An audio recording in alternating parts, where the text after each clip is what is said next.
And in 5, 4. Welcome to Marwood's Customs. I'm your host, Marwood. No guitar today. Got a bunch of track table buried behind me. I don't even have a track. I'm bored. I think racing, I'll just start it off. Like, running on your track is the best therapy in the world. But I did promise you some stuff, and it's a little warmer out, but 91, and our humidity dropped. So we'll probably have rain here pretty soon. Right down to 54 from 83. Looking at my gauge by my paint booth. But anyway, I want to gear this towards the beginner. Talk to you about a couple things as a beginner in the hobby. If you're an expert, stick around, just watch, like and subscribe if you're new. But this build, the first one in the series that I've did, are geared more towards the beginner. And I'm gonna get some stuff turned down while I'm talking. Geared towards the beginner and geared towards what I call what not to buy. So I took a video of a G Pluses. I absolutely love this chassis, if you haven't figured that out. But I love them all, but this was my era.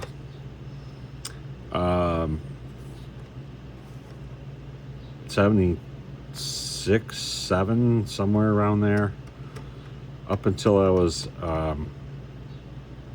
about 12 years old, and I was playing guitar at 10. 12 years old, I took that next step, and things were kind of coming naturally on the instrument. So still played with this stuff at Christmas time, and then it would get put away and we'd move, and I never got to take any of that stuff with me. So fully invested today. So what I don't want to see happen for any of you that are new are mistakes that happen. Now, I have this in a Fowler box, which these come from Europe, and I'll try to get this, I don't know, it's kind of gouged, but get this cleaned up, because it is a cool display to have out here. And when we're done with this car, I'll put it in this display and kind of keep it at an angle, and as I work, this will protect it. But this car actually came on a card, $100. And when it showed up, the car inside the card was perfect. This was all clean. It's a current kind of thing going with eBay, where there's a picture of a car, you buy the car, you get it home, and it was literally, so we're gonna decal this anyway, but this is how I got the car. So the seller says, well, you opened it. And it's like, bruh, seriously? Well, you can't prove to eBay that you didn't open it, and that maybe you just didn't like it and you did this. So I did get a partial refund, only because it's a squeaky wheel thing, because I was tired of it. I have a PB 312 I bought, Ferrari. It's the red number 2 car, and it's the painted version. So the number 2 on the front is actually painted. It's not a decal. I was so excited to get that car. And it had the shrink wrap instead of this bubble. And I still have it. I filmed me opening it, and I open it and I look at the bottom, and the entire car is rust. So the way they did that car was, back here, he kind of tucked with a blow dryer, so you couldn't see. I just took a picture like this, brand new on the card, right? So just be careful. My advice is, go to your auctioneers, your hobby shops, Places like Slot Car Central, there, if you scroll on the left down on to the bottom, there's a slot called Bob's Drawers. It's the toolbox that he keeps all his cars in, and you can look through that and see certain cars. Just call the store and work out a deal or whatever, let them know. It's all numbered. It's simple, drawer 5B32, and he'll go and look and see if he has it. Auctioneers, just don't get caught up in the bidding. That's all I'll say about the auctions. But there really isn't nothing wrong with the auctions. It's just know the value of what you're buying and just don't get caught up in it. I mean, I've had times where something's at $55 and I want it, and I know what it's worth, so I'm like 110. That shows everyone in the room like homie isn't here to play. So I've gotten some really cool cars that way, and I love collecting just like all of you do. And within a year, there's times where I've bought a car only to find out that I already own it, because I started doing that buy one to play with, buy one to collect. This is a collector's hobby. I know when we were kids, it was kind of more of like just a kid's hobby, and we're all a bunch of big kids. So be kind to one another. And if you're new and you go on and you ask a question like, what is this? Like right here. And someone will point out that, oh, that's got a plastic pin off of a AFX chassis, and you're not asking about that. You're asking about this thing here. What's this thing on the spring called? And you get answers that are wrong, and they're being kind of condescending. They're the noise. Block out the noise. So those of you that are the noise, just be kind.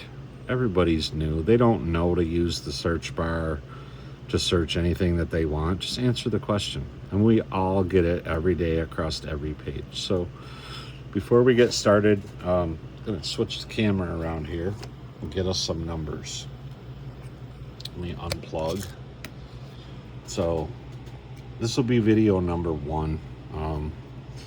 So what we're going to do to this car is completely strip it, and then we're going to include what I do to clean up the body, get all the decals off. Obviously, we're missing one.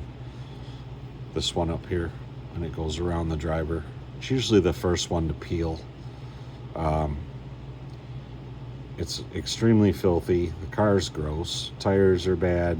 It's gonna wobble, but let's give it a try on the dyno here. And I've got the dyno set up for body off, so we'll kind of get that off. And I kind of pre-cleaned this car. It was absolutely nasty. So this is kind of what a G Plus looks like when they're relatively new. It's got a stock, it's all stock, crown pinion.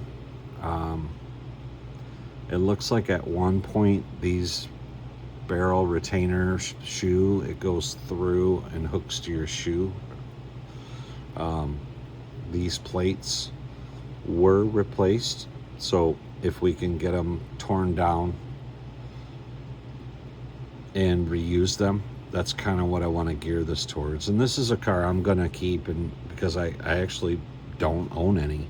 I have a drawer of them, but none of them are like put together complete cars. So when we get to that part with the motor, magnets and stuff, I'll kind of explain what I want out of the car and why I'll do what I'll do. But I can already look and see like things I don't do anymore. I nip my axles because I don't want that sticking out.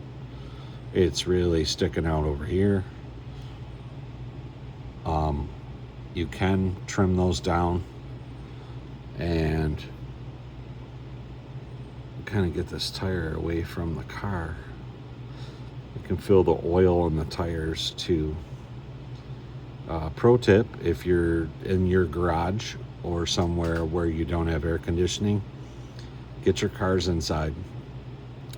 If you can't get them inside, take all your tires off, put them in a little baggie, and set them underneath, or somewhere. But that a couple cars that were out here, and some that I've purchased, because I do collect different cars. So in the Tyco world, my F1 cars that have a glow in the dark wheel, for some reason you pull them off the card that's not damaged, and the tire is disoriented and like really gummy looking. You can just see it, and when you go to pull it off, it breaks the rim all apart. So I've not noticed that with the Aurora, but with the Tycos I have. So anyway, this is the V6 dyno from Dynamite, V6 Ultra, from Joey Cantle. And we'll go ahead and get this lined up here. And this has where you can hook a couple remotes, Tyco AFX professional remote, alligator clip style, and then it has a drag button. So I'm gonna turn our voltage actually down to about 18. I might switch power supplies with my track, and because my track stays at 18. But this thing is so touchy. I like it, but it's touchy. Anyway, good. We're at 18. So we'll go ahead and run it, and we'll get some numbers. This is where we want to see the data. I'm as low as I can go on the, let me see if I can zoom in. There we go. So we'll get it and fire it up. We got some out-of-round tires. Probably a wheel that has a crack in it, but I'll go ahead and stabilize that.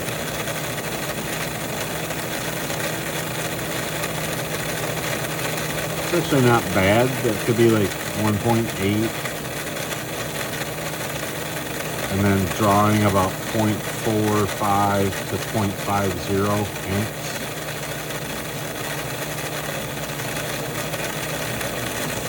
You can push down on the front.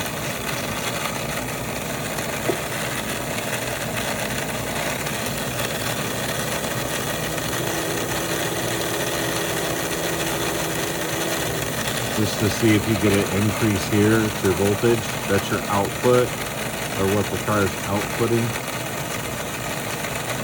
But that's pulling way too many amps to get that low of a number.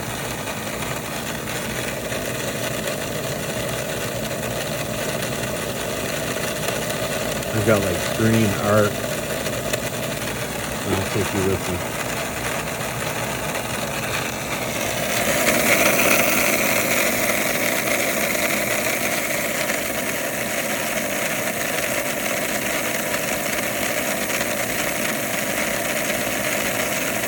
So we've got a pretty worn out car that was supposed to be new.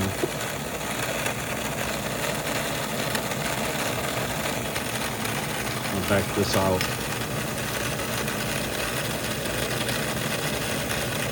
Now on your AFX wall warts, they can go up to 22 volts. We're going to rebuild this anyway, so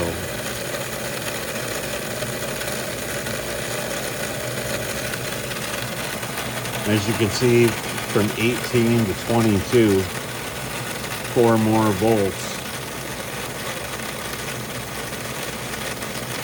Getting a little more voltage output,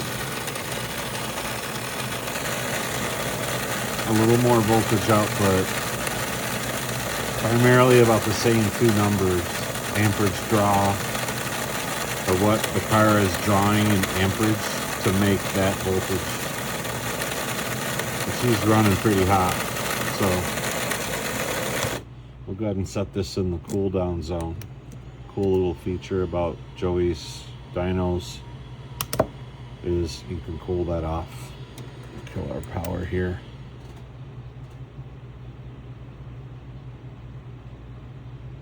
I think we needed that power, didn't we? Hey, I'm not perfect. There we go. Let that cool down, and then there we go.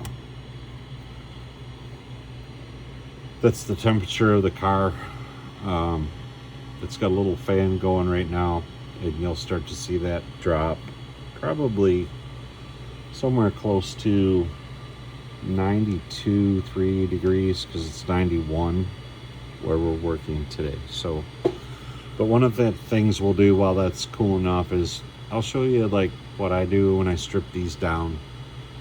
And I have found some doozies, man. I mean, it's like these decals have been available, if I had to guess, probably about 8-9 years now.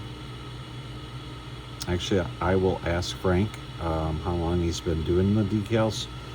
That is F7B on eBay. That is where I get all my decals from. Frank's a very busy person, so like last year I did the Porsches. I did the Sunoco Porsches in car 6 and 66. I think we ended up just doing 2 for customers, and 1 set went to Slot Car Central. And we did G plus builds on all of them. And that was with the, I think we had the Pro 4s by then. I'll have to talk to Bob and see what's underneath those cars. Or one of the people that bought cars from me. So I have a few repeats that 2 wish to remain anonymous. And after you hear about people's cars getting stolen, that sort of thing, it's no wonder they would want to be anonymous.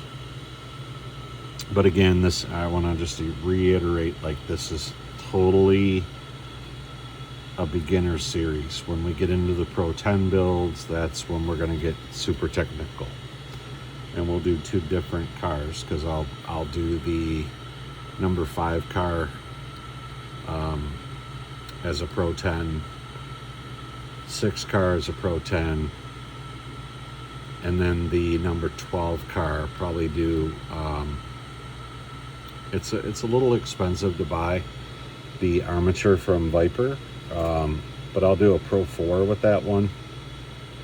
But they make an absolutely beautiful, I mean, I already own and have 2 that I run, but it's a really, really nice armature.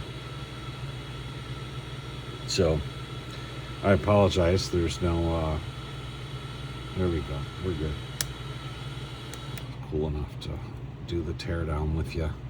So what I like to do is start with a teardown box, something that I'm gonna toss my parts in, and as we go, pull this back out, get this over in the work zone.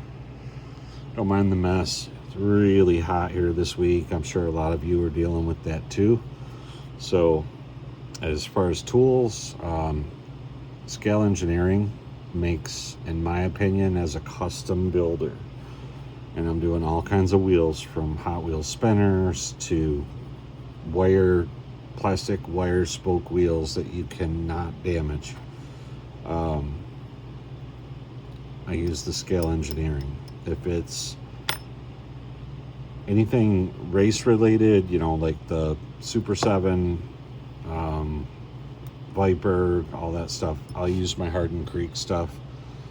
And I do my wheel pullers and stuff, because I didn't want to have doubles. I just ordered from Terry at HardinCreekSlots.com. So we'll go ahead and start getting this tore down, and you'll kind of see as we go through this, like, what tools are really needed. So again, another good thing to have is a sheet of paper, because as we tear stuff down, you're gonna realize like what parts you need. And I got it right here. So grab my trusty Sharpie and we'll get into this. So first thing you want to remove is your anything really, you can start anywhere. I mean, with your shoes. So these shoes, to me, they're running on the tip.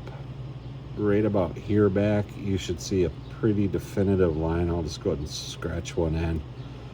But it's got just a little bit of wear on that one. So, I mean, again, it's like, look at yours. And if you got giant grooves in them, just buy new ones.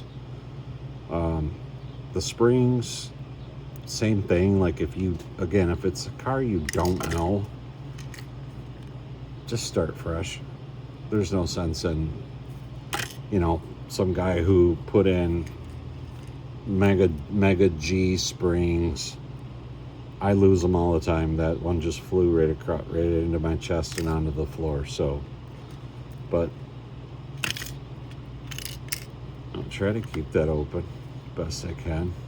It's gonna keep flipping up. So I'll pull this pin out. That's the wrong pin. I'll show you the right one to put in it. Tires, you can pull them off. Crusty wheels from foam being on them. Go ahead and pull these front wheels. Just pull them off. Keep your thumb kind of near. Look at the tire on that one. Get that out of here. But keep your, because there is a pin in there that can be reused. You don't have to buy tire pins unless you lose them. Kind of hard to lose. I don't think I've ever really lost any. And I tear so many of these cars down. You're going to lose a lot of brushes and springs until you're kind of used to this whole process. So we'll go ahead and get this clip.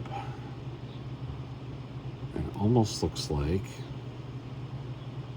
it was.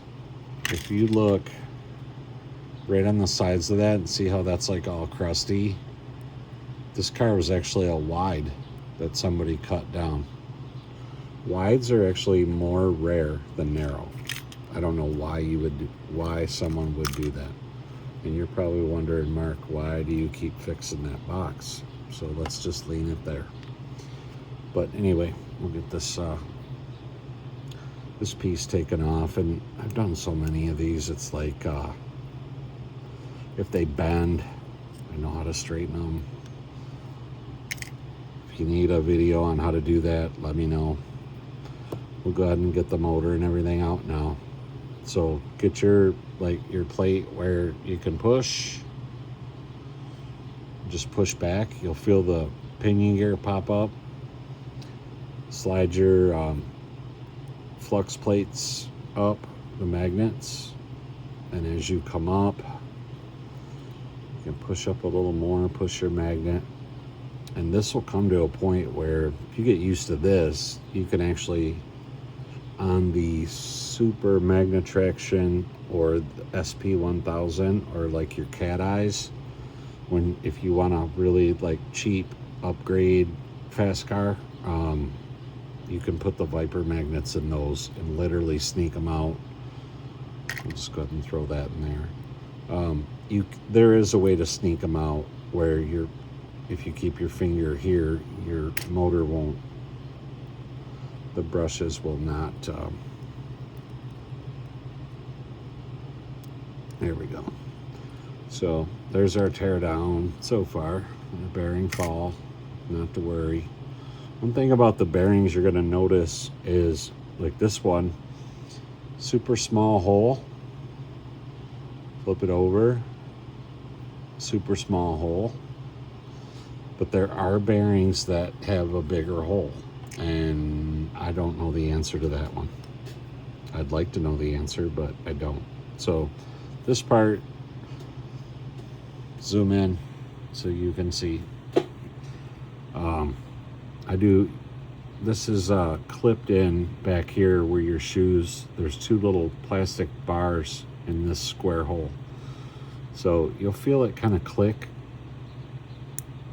I don't know if you heard that or not. And yes, your shoe spring may fly across the room, but don't worry, they're old. So there's one click, and then I just finish it a real gentle pull. And again, just put all this stuff in your parts box for now, because I'm gonna go through and tell you like what I recommend. Kind of curious here. So these are not carbon, they're carbon and copper like mixture, so they last longer. So they have been changed somewhere along the way. So now that tells me this plate was changed with it. So what you want to look at here is for stress cracks. If that's cracked, they usually crack here, right at where it meets the round of the barrel. They'll crack and break off. The barrels themselves, you can slide out and take a flashlight or whatever and look, see if that'll focus. Let's see if it'll focus here.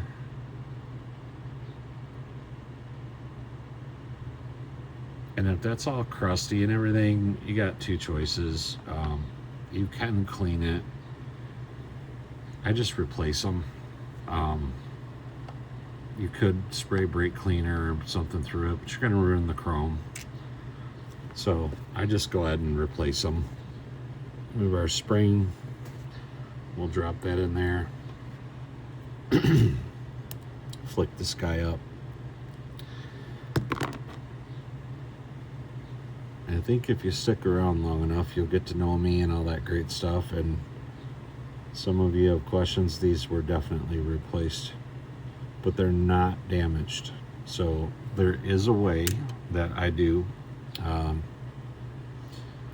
This is the barrel from my pocket screwdriver, and it's pushed down. And that plate, once you pop it out, other than this tab being bent up, is about a 90% chance you can reuse it. And we'll get to that during the build process. Same thing with this brush. They don't look all that old. So it was a car somebody ran, but going back to that side, where am I at now? Did I lose you? Let's bring this back out. You can see that was a wide pan and someone cut the tab.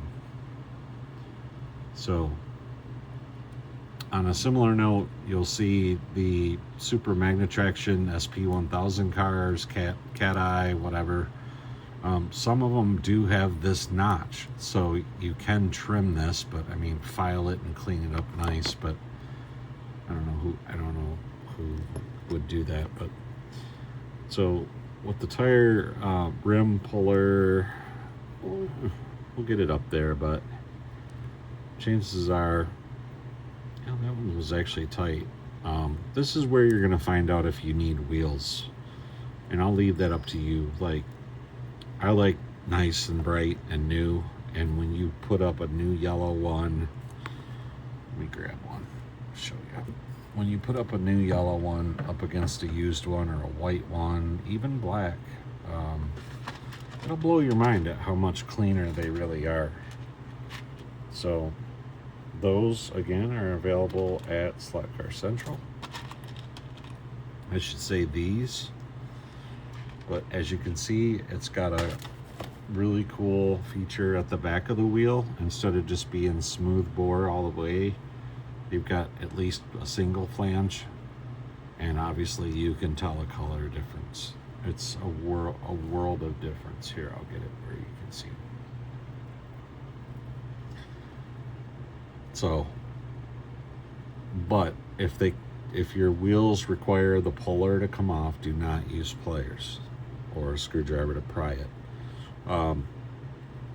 There's two things that tells me when let me put this away. When I go to pull a car apart, and any car, and the wheel just comes off in your hand, there's a pretty good chance that the axle shaft needs to be replaced as well. And how you know is these little teeth here, and they actually feel pretty good. I can actually feel them with my fingertips. And again, rebuilt a couple cars today and ended up just changing the axles because both of them were like broken wheels, and a new wheel's not going to grab onto that part of the axle. Having a brain experience where I forgot the name of what they call that part. Keep wanting to say flanged. But the grooves in the axle, you get the point. Again, beginner, man. If I was a pro, I probably wouldn't even, I don't know what I'd do if I was a pro. I'd be bored, I guess.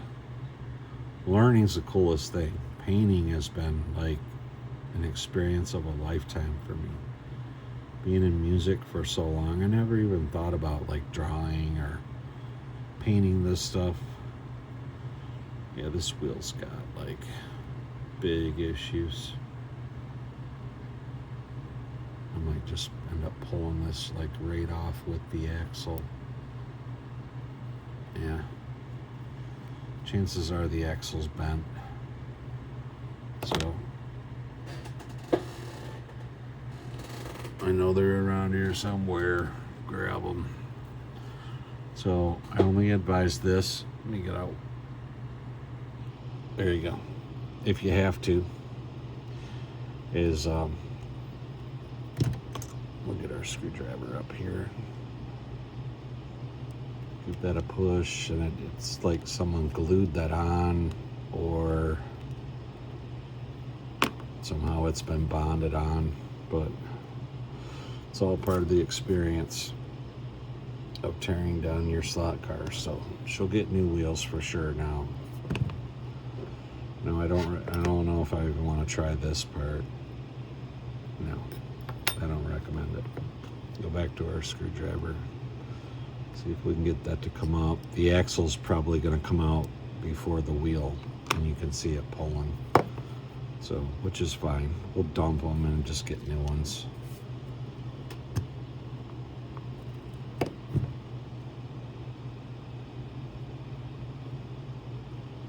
Trivia question, do you know why that stopped?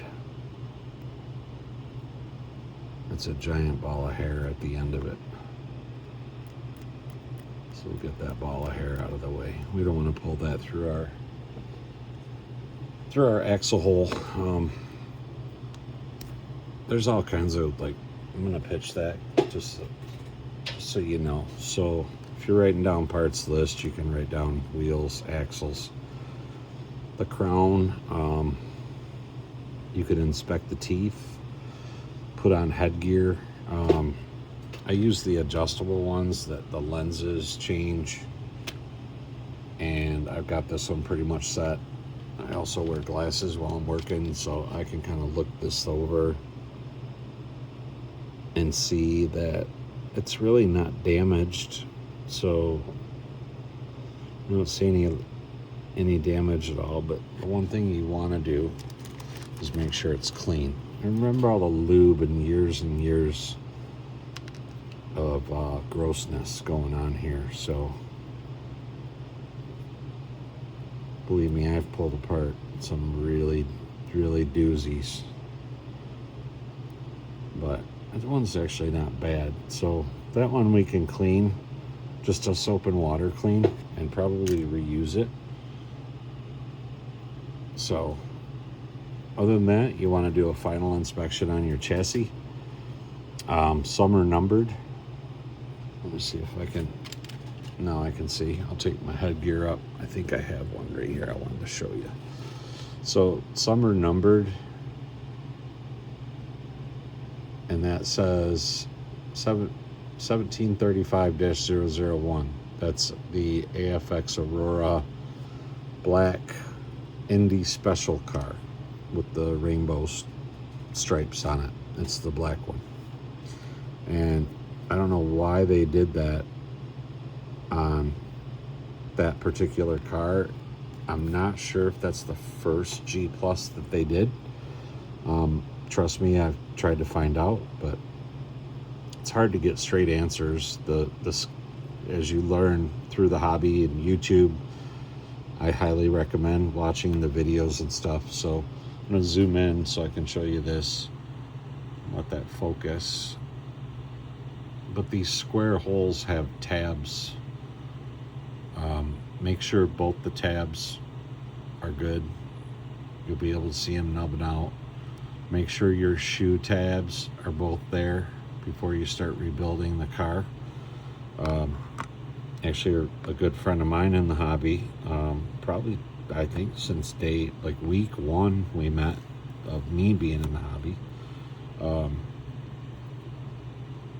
I had a collectible car that he wanted, and we did a little deal on that. And he said, "Hey, do you happen to have an extra, Magnetraction?" And I had gone through my AFX box, and I thought I pitched all the stuff, that any kind of broken stuff, and I sent him one with a broken nub, and he put the whole car together, and when he went to put the shoes on. So I owe him a big one for that one. So I might just build him a whole car and send it to him. But check those through the square hole, because those are where those retainers clip in place. Obviously, you just want to go around, make sure your holes are not like all whopped out where the axle is. And then we'll give this a bath, and I'm going to give this a bath, soap and water, both of them. And I think that's kind of where we'll leave this video, is when we come back, Dawn dish soap, a toothbrush, let them soak for about 6 minutes or so. Then we'll see what's under here. And then that's kind of where we'll start, is what did I find under here and how do we get it off. And as you can see, the body's got scratches, and I'll kind of give you some tips on what I do to get like that stuff out of the way. I've done, I don't know, 15 or so cars for people that look like glass when they're done from wheeling them. That's a lot of time, a lot of effort, but it's definitely worth it. And you're basically your fingers with a say like a paint stick that's cut square, and then you put fiber towel around it in little 1-inch squares.